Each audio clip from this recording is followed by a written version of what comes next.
So JD Vance sits down with the first American Pope, literally minutes after meeting him, and starts explaining why mass deportations are actually Catholic values. The stones on this guy. Hold up. He said what to Pope Leo? This man really walked into the Vatican, kissed the ring, then basically told the Pope, yeah, about that whole welcome the stranger thing. Oh, it gets better. He's giving cardinals lectures about social cohesion. Cardinals. Men who've dedicated their lives to the church, and here's JD, converted 5 years ago, explaining why they don't understand immigration. The audacity. But you know what's wild? At least he's being honest about the tension. Most Catholic politicians just dodge it. He's straight up saying, I hear you, Holy Father, but I got a job to do. That's actually a fair point. Better than Kennedy pretending there's no conflict at all. But then he pivots to this Alien Enemies Act business, and I'm thinking, the 1790s. They're reaching back to the 1790s to justify deportations. Like, my brother, we didn't even have cars then. It's the War on Terror playbook all over again.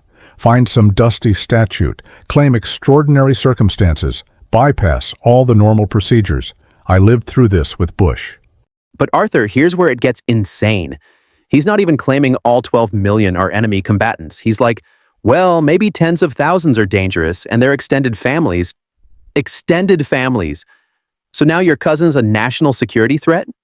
The slippery slope is more like a cliff. And Ross, credit to Ross Douthat, he pushes him on this.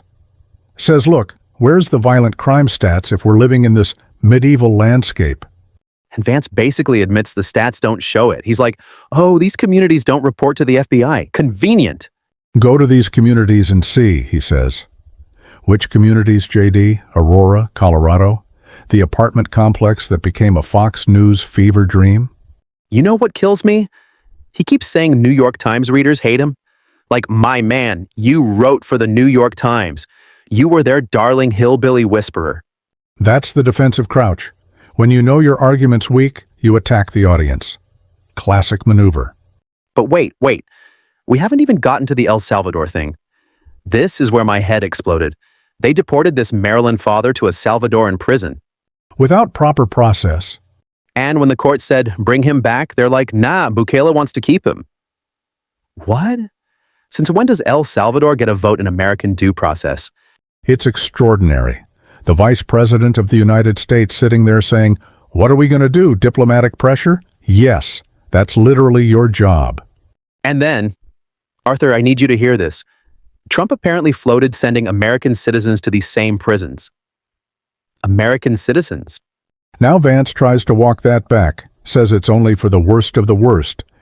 If it's legal, my brother, you just told us you're using 1790s wartime powers because modern law is too restrictive.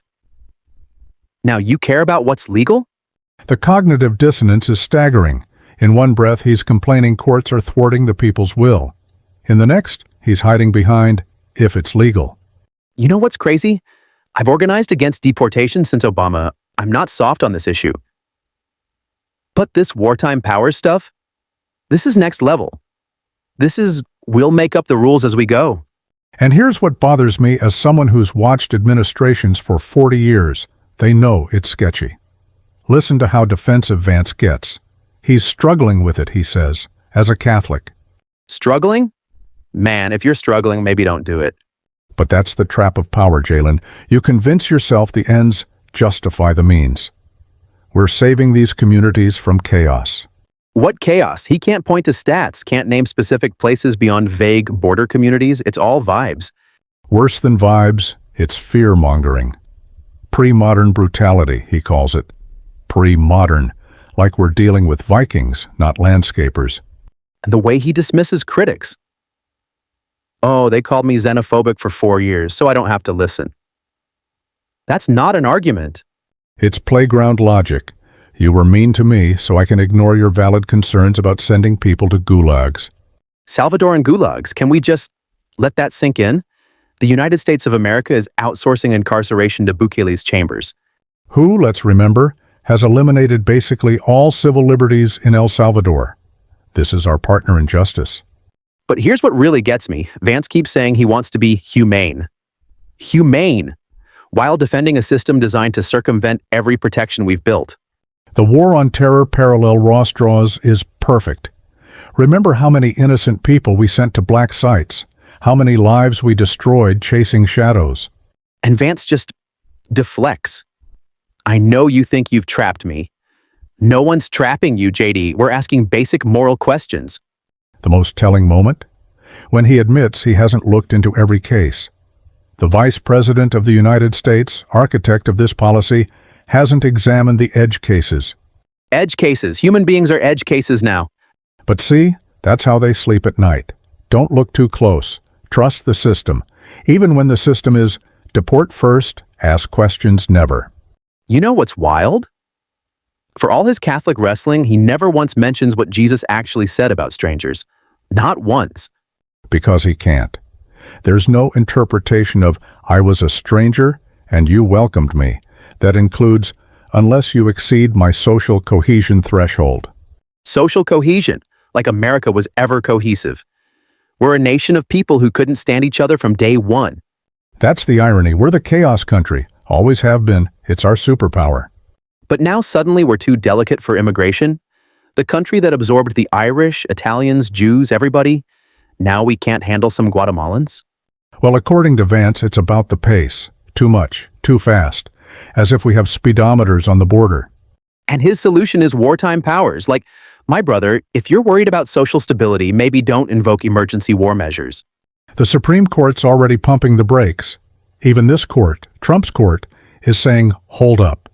Which tells you how extreme this is. When John Roberts is your voice of restraint. And Vance's response?